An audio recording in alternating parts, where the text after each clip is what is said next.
Сайн байцгаана уу, та бүхэнд олон улсын амьдралд тусан үйл явдлыг томилон хүргэе. Оросын холбооны улс Украины 5100 гаруй хавтгай километр нутгийг эзэлсэн гэдгийг мэдээллийг өгч байна. За Оросын холбооны улсын ерөнхийлөгч Путин баасан гарагт оны эцсийн хэвлэлийн баг хурлыг хийсэн. За энэ үеэр сэтгүүлчид хандаж хэлэхдээ Оросын холбооны улсын цэргийнхэн Донецк мужийн Северск, Харьков мужийн Вовчанск хотыг эзэлсэн гэж мэдгдсэн. За мөн Путин ерөнхийлөгч Оросын хүчнийхэн Донецкийн Лиман, Константиновка болон Запорожье мужийн өмнөд хэсгийн Хулиполе зэрэг хотуудын тал хувийг нь эзэлсэн гэж мэдгдсэн байна. За эдгээр хотууд нь бүгдээрээ фронтын шугамуу дагуу байрладаг ийм хотууд юм байна. Украиныг ажиглаж судалдаг судлаачид харин энэхүү мэдээлэлтэй санал зөрж байгаа гэдгийг мэдгдсэн.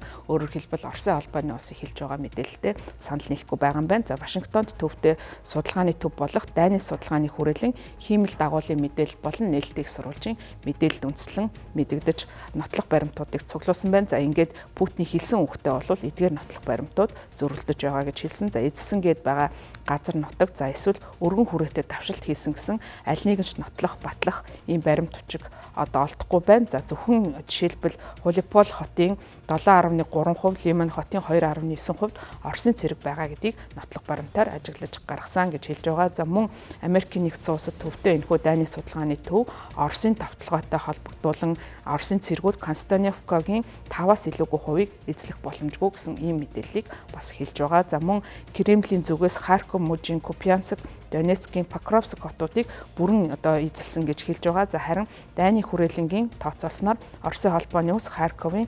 7.2%-аас илүүгүй хувийг нь эзлээгүй гэж үзэж байгаа. За мөн Украиний ерөнхий командлагч Украиний хүчин Покровскийн 16 хавтгай дөрвөлжин километр талбайгаас Оросын цэргийн хүчнийхнийг шахан гаргасан гэж мэдэгдэж байгаа.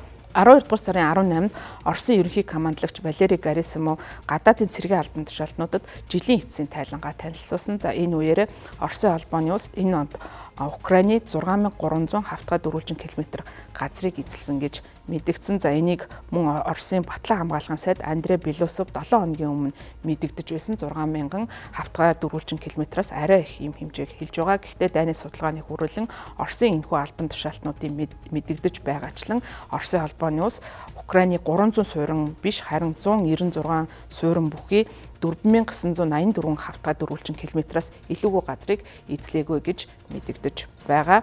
За мөн Америкийн нэгдсэн улс болон Украины яриа хэлцээ хийгчдийн хооронд яриа хэлцээ энэ хооронд үргэлжилсэн хэвээр байна. За энэхий яриа хэлцээ эрчимдсэн. За сүүлийн 2-7 хоногийн хугацаанд бол эрчимтэй энэхий яриа хэлцээ өрнөж байгаа.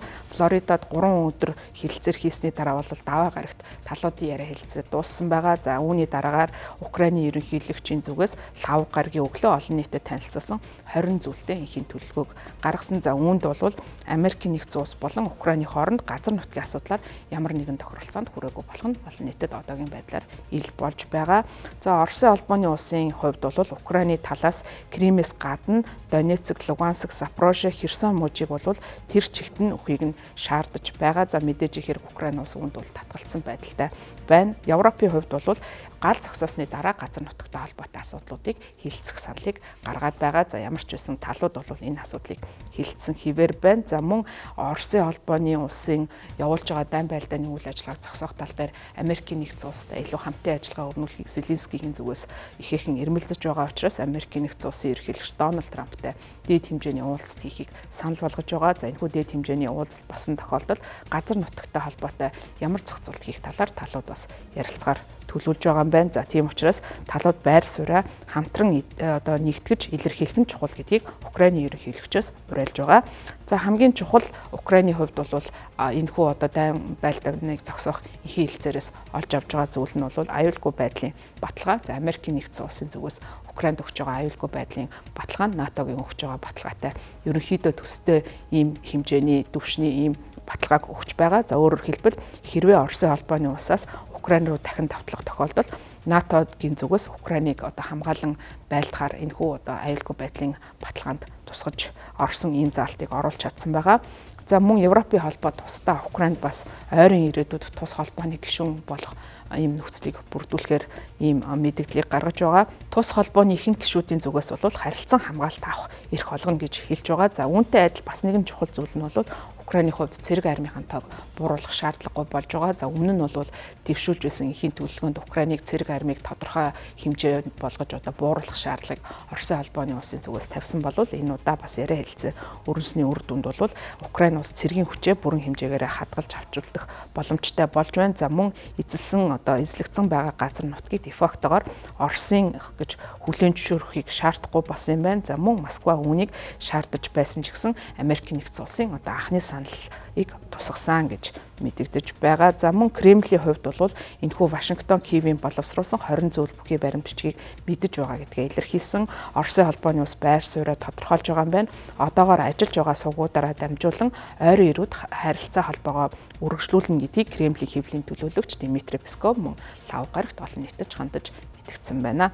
За энэхүү одоо яриа хэлцээ өрн жоо хооронд бол мөн хоёр талууд харилцан бие биендээ давталсан хിവэр байна. За дайн өрнөсөн хിവэр байгаа. За өөрөөр хэлбэл Оросын холбооны улс Украин улс харилцан одоо нисгэгчгүй онгоц буужингаар алсын зайны цохилтыг өгсөөр байна. За 12 дугаар сарын 18-наас 24-ний 7 хоногт бол Оросын холбооны улс Украин руу 1227 нисгэгчгүй онгоц 44 буужин харавсан байна. Украин нисгэгчгүй онгоцныхоо 80 орчим хувь, за буужингийн 83%-ийг нь бол амдаж устгах боломжтой болсон боловч Бямб болон Мягмар гарагт босон цохилтонд хүүхэд зэрэг одоо доор хаяж 4 энгийн иргэн амиа алдсан тухай мэдээллийг Украины талаас өгч байгаа.